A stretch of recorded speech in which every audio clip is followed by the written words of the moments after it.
What's up, everyone? It's David here. I've got SkyStream here, and I'm going to be going through all the things after 2 years of me having SkyStream of the things I don't like.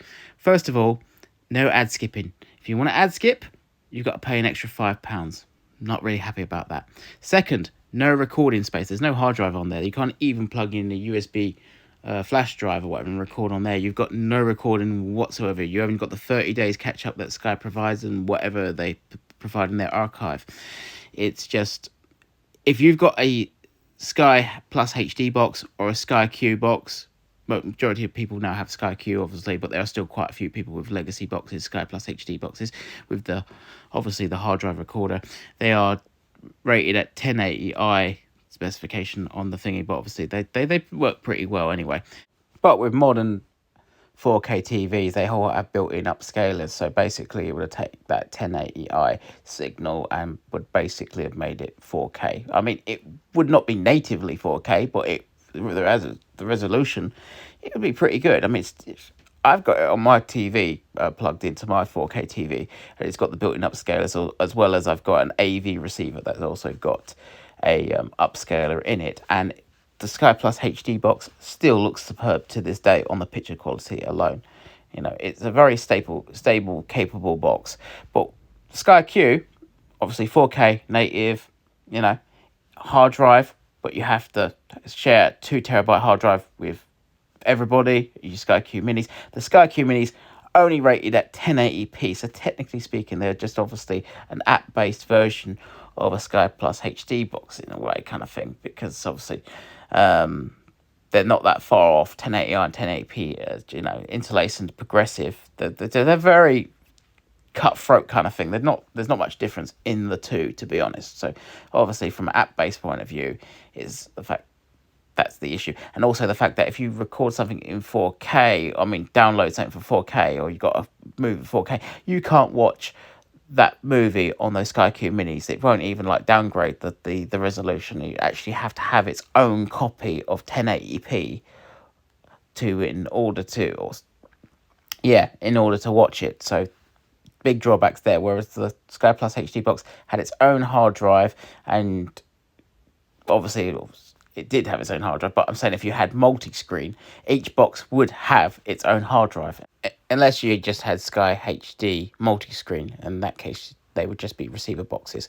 But anyway, if you're thinking about going from Sky Plus HD to SkyStream or SkyQ to SkyStream, I wouldn't do it. As far as I'm concerned, it's a downgrade, not an upgrade. So stick with your Sky Plus HD box and SkyQ as long as you can, whilst Sky supports satellite. And obviously the more of us that stick to satellite, the longer Sky will have to support it, because they're not going to throw away 10 million customers based. It's not going to happen. But if we all migrate to Sky Glass and SkyStream, Sky's then going to have a business argument that literally there's no point of us supporting satellite anymore, so therefore we'll just pull out a satellite altogether. I know that what Sky's been doing lately is that they've been pumping SkyStream at a very low price, and they've been increasing the price of satellites, you know, for our Sky customers. I mean, my Sky service is 80 quid versus a SkyStream equivalent subscription would be about 35 to 40 pounds. But the reliability of streaming is just not there. I know that they've got all of the internet cables that have been put in now in the infrastructure, but obviously if you live in Norfolk, it doesn't work. I can tell you this now, it will not work. I've got a place in Norfolk and it doesn't work. I take my Skybox with me, even though you're not supposed to. I do it anyway, because I'm not going to have, obviously, multi-subscription to a place that I'm only there for a week, if not a month, for a month, you know. So a month a year that I'm going to be there, yeah. So I'm going to obviously use my Sky box, and obviously I use the Sky Plus HD box there because obviously it's the best one to use there, because it doesn't really require the internet. I mean, I use a 5G router in order to get my on-demand services to work from the box, but for me it's brilliant. I used to be able to use a spare box and just take the viewing card, but they've stopped that now. You can't really transfer it over very easily. So that's another issue. Well, Sky obviously is trying to phase out satellite, and they're obviously trying to get rid of Sky Plus HD box first, to then get rid of SkyQ, because they want to replace us with Sky Glass and SkyStream. And yeah, so basically, like I said, hold on to the boxes, and when obviously you come to the end of your contract and they're ridiculous, just basically tell them, no, I'm not paying that, you're going to have to give me a better price. And they say, oh, well, I think you can give you SkyStream or Sky Glass. I say, I don't want it, I'm not having it, okay?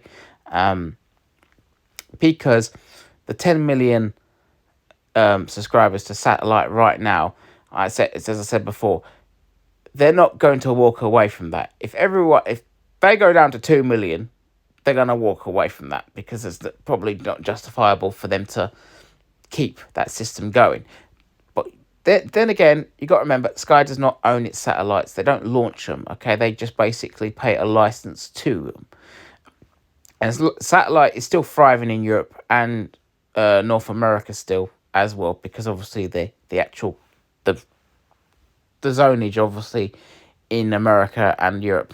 But thanks for watching. Don't forget to subscribe. If I haven't put you off SkyStream, check out the link below in the description and in the comments, and obviously it might have flashed on the screen right now.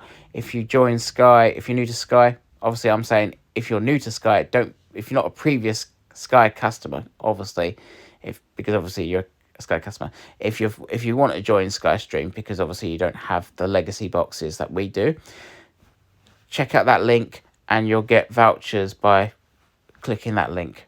Obviously, if you've joined Sky recently in the past 5-6 days, put your account number.